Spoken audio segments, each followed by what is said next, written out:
Hi, I'm going to show you how to make risotto today. This is Arborio Rice. Arborio Rice is a special Italian short grain rice. It cooks up creamy and like other short grain rices tends to stick together. We have some fresh unsalted butter, a little onion, some shallot, a bay leaf, a little fresh parsley for the end, Parmesan cheese, and today we're simply going to add a little pea, some frozen peas to our risotto. Risotto is one of those dishes where you can add almost anything to it. You can add mushrooms, shrimp, veal, lobster, crab meat, saffron, just infinite number of choices. So first I want to remind you how to chop a shallot. So shallots are related to onions. They are a milder, sweeter onion. And just like an onion, it comes in layers. So you want to cut through using your guiding fingers and then cut through this way. And you do fine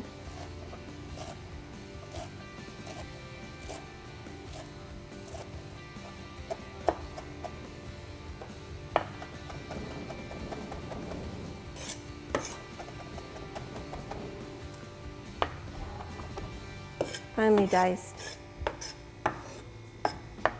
shallot.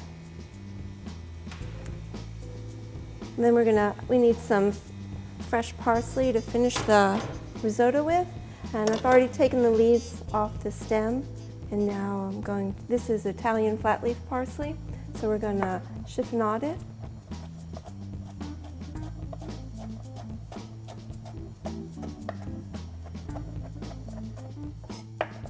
And then chop it.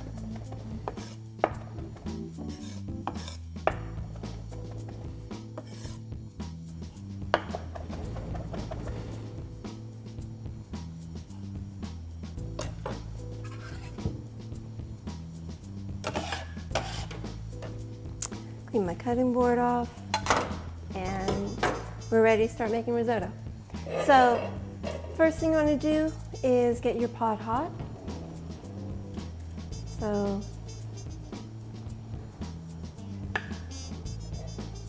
medium to high flame. And add a little butter. You can use olive oil, you can use regular oil. Butter just has a nice flavor.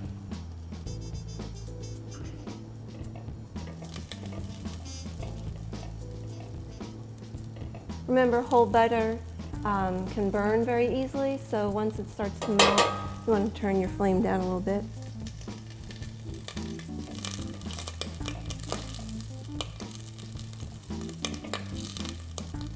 And I'm going to add my onion and shallot to the pot.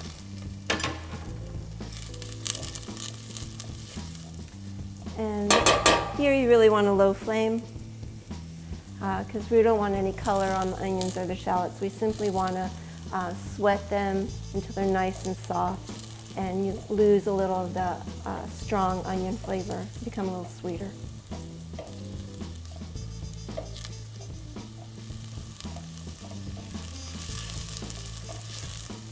And again, at this point you can use things other than onion. You can use shallot like we did, you can use onion, you can use a little garlic.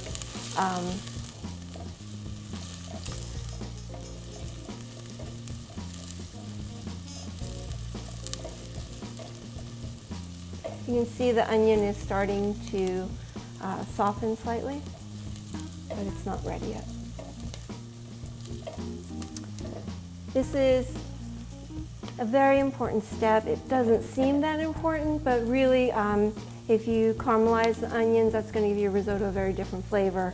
And if you don't cook the onions enough, then the risotto itself won't develop enough flavor depth.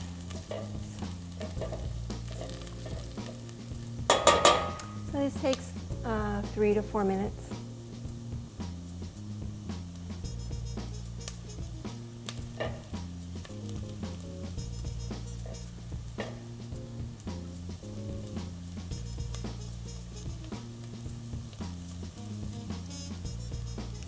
So at this point, it's about ready to add our risotto to it. So you add the risotto, and then you want to stir the risotto and coat it with the butter that was in the pan.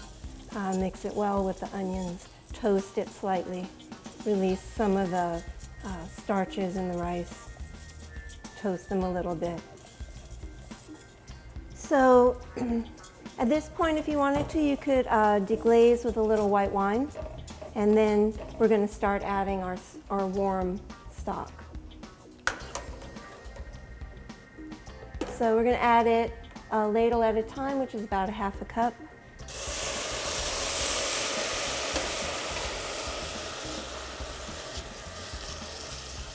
I'm going to turn my flame down. So the idea is that the risotto absorbs the stock as opposed to evaporating off as it just did. So you want to add a little more. And stirring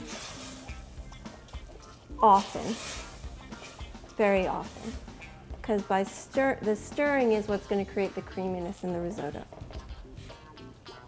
And so you want to add stock as it's absorbed, but letting it absorb before you add the next batch.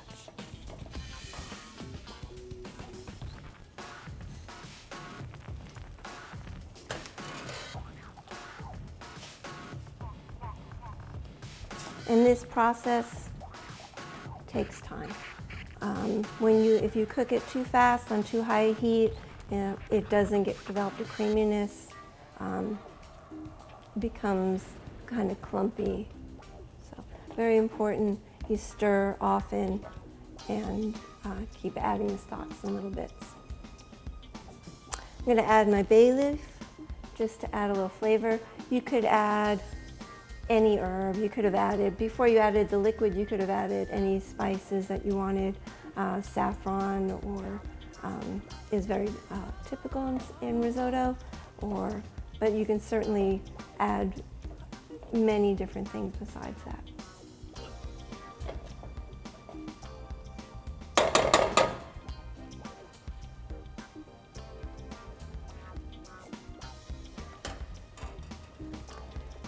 If I was making risotto for service in a restaurant or to serve later on, I would cook it about 3/4 done. And then what I do is I take it off and I spread it out and I let it cool. And then it's much quicker when you're ready to actually serve the risotto, because this is one of those things that once it's done, you have to eat it right away.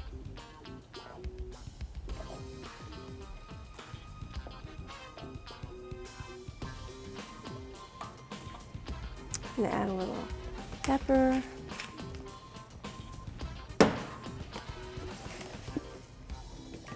And a little salt.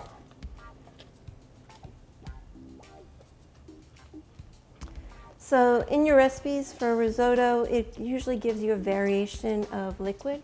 That variation is because depending how high the heat is, how much it absorbs, how much you stir it, you may need less liquid or more. And so when you are making risotto, it's important after you add, maybe 2/3 of the recipe's stock to taste it. This is obviously not done yet.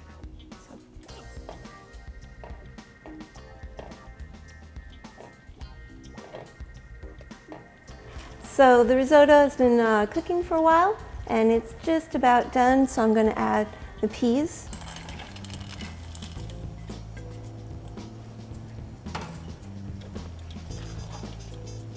And some more stock.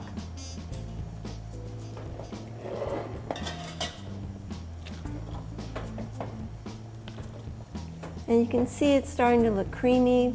The rice itself, the grains have puffed up. So the only way to tell for sure is if it's almost ready is to taste a little.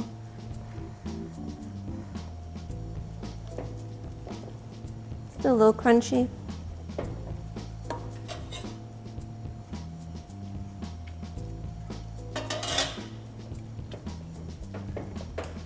So with risotto, you want to It should still be individual grains. You're not making porridge, so, but it shouldn't be crunchy when you bite into it. So this is just about ready. So I'm going to add final, like just half ladle of stock and my butter and my Parmesan cheese.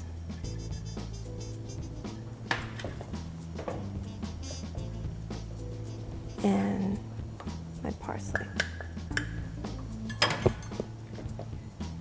And that's just to kind of help create a little more creaminess from the butter, a little flavor from the Parmesan,